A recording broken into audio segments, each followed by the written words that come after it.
अगर मैं आपको कहूं कि साउथ अफ्रीका से बड़ी हार के बाद भी टीम इंडिया 100% सेमीफाइनल में जाएगी, टीम इंडिया 100% क्वालिफाई करेगी, तो आप यकीन करेंगे? जी हाँ दोस्तों, 3 रास्ते ऐसे हैं जिसमें कि टीम इंडिया सेमीफाइनल में जा सकती है, क्वालिफाई कर सकती है, चैंपियन बन सकती है। अब क्या करना होगा?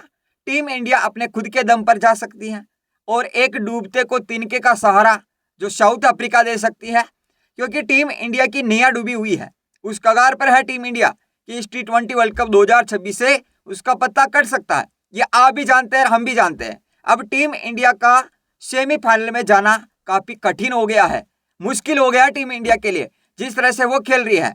तो कौन से 3 रास्ते हैं? उन 3 रास्तों में से कोई एक रास्ता, 2 रास्ता चुन लेती है तो टीम इंडिया सेमीफाइनल में पहुंच जाएगी। पूरा गणित में आपको एक एक करके बारीकी से समझाता हूं। देखो, टीम इंडिया को अंक से तो नुकसान हो ही रहा है, हार से नुकसान हो ही रहा है, लेकिन बड़ी हार के बाद इसका नेट रेट भी माइनस में है, -3.800 है। वेस्ट इंडीज का प्लस में है, साउथ अफ्रीका का प्लस में है, जिम्बाब्वे का, इनका थोड़ा देखेंगे तो इंडिया से काफी ज्यादा कम है इसका। तो यह इंडिया को कैसे क्वालिफाई वो करा सकती है, साउथ अफ्रीका कैसे कर सकती है इंडिया, देखते हैं। पहला ये कि इंडिया जिम्बाब्वे को हरा देती है तो जिम्बाब्वे बाहर हो जाएगी, फिर बचेगी 3 टीमें। जिम्बाब्वे बाहर क्यों होगी?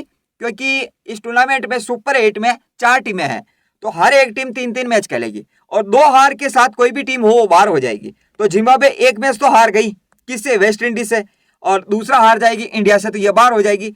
अगर इंडिया जिम्बाब्वे से हार गई तो इंडिया का खेल खत्म है, समझ रहे हो आप? अगर इंडिया जिम्बाब्वे से हार गई तो फिर आप और हम कोई सा भी गणित लगा लो, टीम इंडिया सेमीफाइनल में नहीं पहुंच पाएगी, सारा खेल खत्म, यही हो जाएगा। आगे का कोई समीकरण लगाना जरूर, आगे समीकरण की जरूरत ही नहीं है, या फिर आउट हो जाएगी, ये इस टूर्नामेंट से बाहर हो जाएगी। हाँ, लेकिन इंडिया को जिम्बाब्वे से जीतना होगा।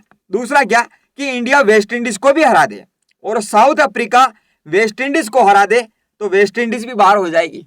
फिर यहाँ 2 समीकरण है। पहला तो ये कि टीम इंडिया जिम्बाब्वे को हरा दे, दूसरा ये कि इंडिया वेस्ट इंडीज को भी हरा दे और साउथ अफ्रीका भी वेस्ट इंडीज को हरा दे। तो आगे का जो समीकरण मैं आपको बताऊंगा वो लगाने की जरूरत ही नहीं है, टीम इंडिया यहां से क्वालिफाई कर जाएगी। लेकिन वेस्ट इंडीज, जो वेस्ट इंडीज है वो इंडिया से भी हारती है और साउथ अफ्रीका से भी हारती है, तो ये भी बाहर हो जाएगी। फिर क्या होगा? ऐसा में वेस्ट इंडीज और जिम्बाब्वे 2-2 हार के साथ बाहर हो जाएगी, 2 टीमें बाहर हो जाएगी। फिर बचेगी 2 टीमें, एक इंडिया और साउथ अफ्रीका, जो कि ये क्वालिफाई कर जाएगी। लेकिन अगर आप कहें कि भाई उल्टा हो गया, तो वेस्ट इंडीज साउथ अफ्रीका को हरा दे तो फिर ये बाद का समीकरण है। पहले तो 2 वो लग गए तो ठीक है, सेमीफाइनल में चली जाएगी, और अगर इंडिया एक भी मैच हार गई तो ये आगे का कोई समीकरण काम नहीं आएगा।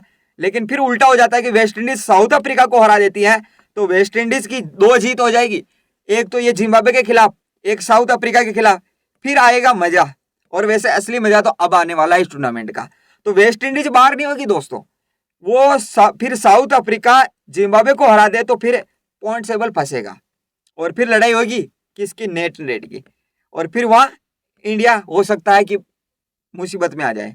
3 टीमें ऐसी होगी, India, West Indies, south Africa, जिनके बराबर 4-4 अंक होंगे, और ऐसे में नेट रेट की लड़ाई होगी। जिसका नेट रेट अच्छा होगा वो क्वालिफाई कर जाएगी, समझ रहे हो आप? जैसे 4 टीमें होगी जिनका नेट रेट अच्छा है, टॉप 2 टीमें जाएगी सेमीफाइनल में। आगे ये देखना होगा कि सेमीफाइनल फर्स्ट या सेमीफाइनल सेकंड। हाँ, टीम इंडिया नंबर 1 पर तो नहीं रहेगी, इतना सा तो है कंफर्म, अब नंबर 2 पर ही रहेगी। और अगर वेस्ट इंडीज से हार के बाद साउथ अफ्रीका जिम्बाब्वे से भी हार जाती है तो वेस्ट इंडीज और इंडिया क्वालिफाई कर जाएगी, समझ रहे हो आप? अगर वेस्ट इंडीज से हार गई साउथ अफ्रीका और फिर जिम्बाब्वे से भी साउथ अफ्रीका हार गई तो साउथ अफ्रीका की 2 हार आ जाएगी, एक ही जीत रहेगी नहीं इसकी, तो केवल इंडिया के खिलाफ 2 हार आ जाएगी, और 2 हार के साथ साउथ अफ्रीका बाहर हो जाएगी, तो यहां से इंडिया और वेस्ट इंडीज क्वालिफाई कर जाएगी। एक गणित ये भी है, जिम्बाब्वे और साउथ अफ्रीका 2-2 हार के साथ बाहर हो जाएगी और इंडिया वेस्ट इंडीज क्वालिफाई करेगी। लेकिन सबसे बड़ा मैच इंपॉर्टेंट रहेगा वो south Africa versus West Indies का रहेगा, 26 फरवरी को खेला जाएगा दोपहर के 3 बजे। इस दिन 2 मुकाबले रहेंगे, तो साउथ अफ्रीका और वेस्ट इंडीज के इस मैच में साउथ अफ्रीका की जीत जरूरी है टीम इंडिया के लिए। सभी इंडियन फैंस, क्रिकेट फैंस जो हैं टीम इंडिया को लाइक करते हैं, उन दुआ करनी होगी कि साउथ अफ्रीका वेस्ट इंडीज को हरा दे, तो यह बात बनेगी। इसमें जिम्बाब्वे और वेस्ट इंडीज बाहर हो सकेगी, टीम इंडिया को फायदा मिलेगा। क्या ऐसा हो सकता है जो मैंने समीकरण बताए हैं? ध्यान से समझिएगा, एक बार फिर समझने की कोशिश करिएगा कि इंडिया एक तो जिम्बाब्वे और एक वेस्ट इंडीज को हरा दे, दूसरा है कि साउथ अफ्रीका वेस्ट इंडीज को हरा दे, तो यहां से आगे का कोई समीकरण लगाना नहीं है। इंडिया क्वालिफाई कर जाएगी, इंडिया सेमीफाइनल में पहुंच जाएगी, आगे का कोई समीकरण लगाना नहीं है। लेकिन अगर बात करें साउथ अफ्रीका वेस्ट इंडीज से हार गई तो क्या होगा फिर? तो फिर यही है कि जिम्बाब्वे से भी हार जाए तो फिर यह इंडिया क्वालिफाई कर सकती है और इसी के साथ वेस्ट इंडीज भी क्वालिफाई कर जाएगी।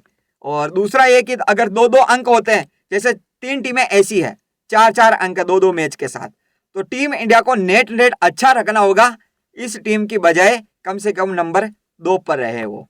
तो टीम इंडिया को नेट अच्छा रखना होगा। जैसे कि वेस्ट इंडीज है या फिर वो जिम्बाब्वे के खिलाफ खेलेगी तो 150 रन बना लेती है जिम्बाब्वे, तो टीम इंडिया को 11 रन में ही चेज करना होगा ताकि उसका नेट प्लस में आ जाए। अब आपको क्या लगता है दोस्तों कि ये जो मैंने समीकरण बताए हैं उनमें से लागू हो सकता है? क्या टीम इंडिया सेमीफाइनल में पहुंच सकती है, क्वालिफाई कर सकती है? आपका आंसर कमेंट बॉक्स में कमेंट करके बताइएगा।